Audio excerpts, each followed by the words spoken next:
24th of April 1943, point 174, on a ridge the maps call Guerrier El Atash, northern Tunisia. Dawn has barely broken and the hillside still smells of cordite from the night before. A group of infantrymen from the 2nd Battalion, Sherwood Foresters, have taken this position without the tank support they were promised, and now the Germans are coming back for it. Somewhere below, the low grumble of engines rises out of the haze, and among them, unmistakable even to men who have never seen one up close, is the flat, heavy note of a Tiger. A soldier named John Oscroft crawls forward with a PIAT, a clumsy, spring-loaded anti-tank weapon that most crews privately regard as more dangerous to the man firing it than to the enemy. He gets as close as he dares and fires. The round bounces uselessly off sloped armor built to shrug off far heavier punishment. He does not fire again. Instead, salvation arrives on tracks. Churchill tanks from the supporting armoured regiments roll up, and one clean shot jams the Tiger's turret ring. The crew, unable to traverse their gun or fight back, do what German tank crews are trained to do when a machine cannot be saved. They abandon it, intact, on the hillside, and disappear into the scrub. By the time the sun is fully up, the British Army owns something it has wanted since intelligence officers first decoded whispers of this machine the previous autumn. A Tiger, largely undamaged, sitting quietly on a Tunisian hill, waiting to be hauled away and taken apart. This is not a story about a daring raid behind enemy lines. It is something rarer and, in its own way, more revealing. The story of how an army gets its hands on its enemy's most feared weapon almost by accident, and what it does with it afterwards.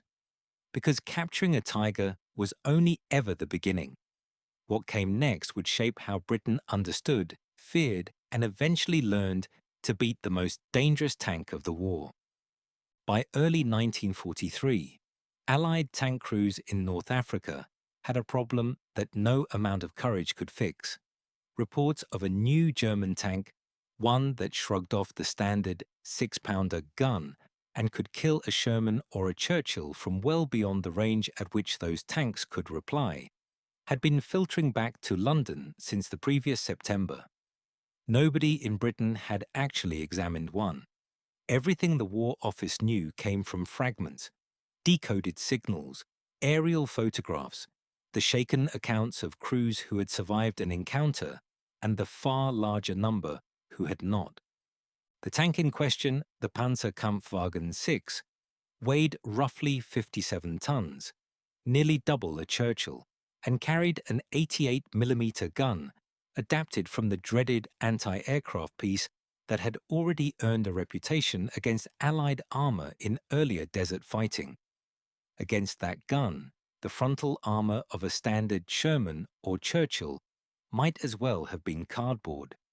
Against the Tiger's own armor, sloped and up to 100mm thick in places, the 6-pounder guns fitted to most British tanks simply bounced off, as John Oscroft's PIAT round had done. This mismatch was not a minor tactical inconvenience. It was reshaping entire battle plans. Commanders were being forced to trade 3 or 4 tanks for a single Tiger kill, and even that ratio only worked when the guns being used were far larger than anything a standard cruiser or infantry tank carried. Without a real Tiger to test, engineers back home were working from guesswork, estimating armor thickness from photographs, estimating gun performance from wreckage nobody had properly recovered, and hoping their sums were right.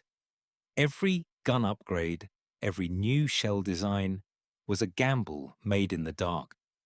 The war in North Africa could not wait for that guesswork to resolve itself.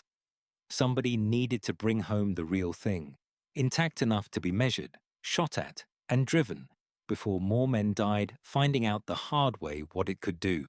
The task of making sense of the captured tank fell to the men of the Royal Electrical and Mechanical Engineers, REME, a corps barely a year old at the time, formed specifically to keep Britain's increasingly complicated armoured vehicles running in the field. A workshop unit under Major Douglas Lidderdale took charge of recovering the Tiger from the hillside, patching it up using parts scavenged from other wrecked Tigers nearby, and getting it running well enough to move under its own power. What they found, once they had it stripped down, was a machine of contradictions. The Tiger was slow, thirsty, and mechanically demanding, its complex overlapping road wheels prone to jamming with mud, and, in the Tunisian climate, sand. Its transmission and steering system, however, were remarkably advanced for the period, allowing a driver to turn the entire 57-ton hull with something closer to the effort of parking a family car than wrestling a bus around a corner. The 88mm gun, once measured properly rather than estimated from photographs, confirmed the worst suspicions. It could punch through the frontal armor of a Sherman at ranges where the Sherman's own 75mm gun barely scratched the Tiger's hide. Rather than dismantle the tank on the spot, Lidderdale's team judged it valuable enough to keep whole. It was displayed first in Tunis, where, on June 2, 1943, Winston Churchill himself came to inspect it, followed on June 18 by King George VI. For men who had spent months hearing rumours of an unstoppable German monster, seeing one sitting still, captured and climbable, did more for morale than any propaganda film could have managed. Getting it home took months rather than weeks. Technicians in Britain pressing for priority shipping, while the tank waited unglamorously for space on a cargo vessel. It finally reached England in October 1943 and was handed to the School of Tank Technology at Chobham, where engineers spent the following months producing detailed reports on its armour, its gun, its transmission, and its weaknesses, work that would feed directly into how the British Army trained crews to fight Tigers for the remainder of the war. Exactly how many photographs, test reports, and technical drawings the Chobham evaluation eventually produced remains difficult to pin down with certainty. Much of the paperwork was, at the time, treated as sensitive military intelligence, and not every document has survived in a form historians can easily trace today.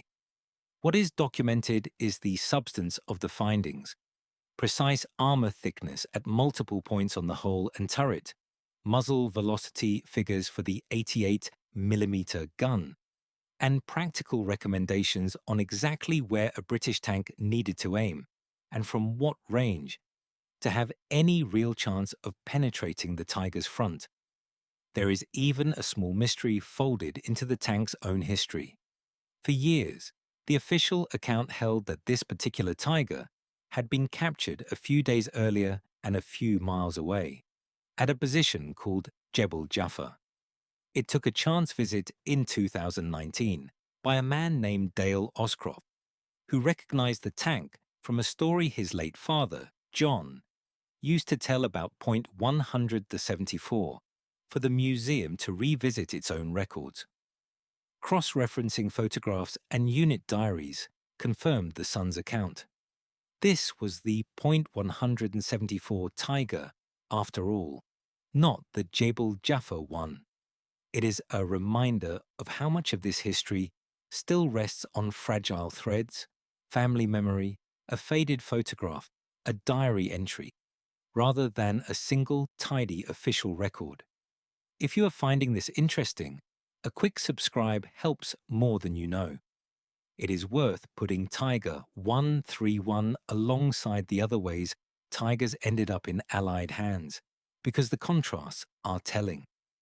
On the Eastern Front, Soviet forces captured a number of Tigers over the course of the war, occasionally putting them straight into service under Red Army markings, a pragmatic, faster, but less rigorous approach than the detailed engineering evaluation the British carried out.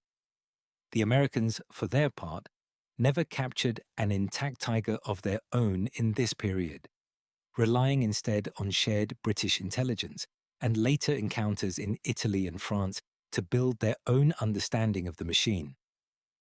What set the British effort apart was the sheer patience of it. Rather than rushing the tank into a propaganda newsreel and moving on, REME and the School of Tank Technology treated it as a long-term engineering problem, one whose answers would matter for years, not weeks. The German side, meanwhile, never seemed to grasp how thoroughly their prize machine had been given away. Roughly 1,350 Tigers were built in total during the war, a modest number for a conflict of this scale, and Nazi command appears to have assumed the type's rarity and its fearsome reputation would keep its true specifications a mystery to the Allies for far longer than they actually did. Compare that patience with the improvisation happening elsewhere on the same battlefields. British and German forces alike spent the Desert War pressing captured enemy vehicles straight back into service. An armoured car here, a lorry there, sometimes causing genuine confusion when a familiar silhouette turned out to be flying the wrong flag. That kind of quick, opportunistic reuse had real tactical value in the moment, but it produced no lasting knowledge. A tank driven straight back into action told you nothing you did not already know about the machine itself. It only bought you one vehicle for one battle. The decision to strip Tiger 131 down to its rivets instead, however unglamorous it looked at the time, was the choice that actually changed how the war was fought, because it turned one captured hull into a permanent, repeatable advantage for every crew that came after. The material impact of this single captured tank on the wider war is genuinely hard to measure, and it would be dishonest to claim Tiger 131 alone changed the outcome of any campaign. What the record does support is a shift in confidence. Crews who had spent months being outgunned by a Phantom now had hard numbers, known weak points, known ranges, known angles. Later Allied anti-tank guns, and eventually the upgunned Sherman Firefly with its powerful 17-pounder, were developed and refined against a backdrop that, for the first time, included real measured data rather than battlefield rumor. The psychological effect may, in the end, have mattered as much as the technical one. An enemy weapon that has been taken apart, measured, and photographed on a workbench in Surrey is a great deal less frightening than one that exists only in whispered stories from survivors. Tiger 131 itself survived the peace in a way almost no other Tiger did.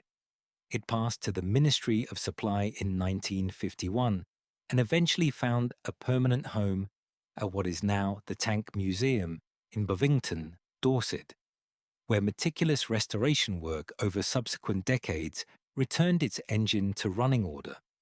Today, it holds a genuinely unique distinction.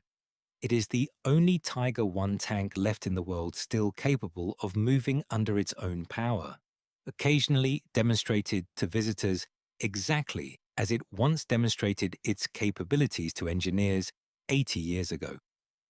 Return, for a moment, to that Tunisian hillside on the morning of April the 24th, 1943. A jammed turret, an abandoned engine still warm. A crew who had vanished into the scrub, certain their machine's secrets had gone down into a scrapyard along with the wreck. They were wrong. Every measurement REM's engineers took, every report Chobham's technicians filed, every crew briefing built on what they learned, traced back to that one still, quiet morning when a Tiger sat undefended on a hill and a British recovery team decided it was worth more whole than in pieces. There was no daring escape through friendly lines, no lone sergeant driving captured German armour past unsuspecting sentries. The real story is quieter than that, and arguably more remarkable for it. Patience, engineering, and the unglamorous discipline of taking something apart properly, rather than merely surviving the encounter with it. A tank built to terrify was reduced piece by piece, bolt by bolt, to a set of numbers on a page, and those numbers went on to save lives in engagements its former crew would never hear about. It sits in Bovington now, engine intact, armor plating scarred with 8 decades of history, still occasionally started up, so its exhaust note can rattle the same way it once did across a Tunisian ridge. The Tiger was meant to be unstoppable. Instead, it became something far more useful to the men trying to defeat it, known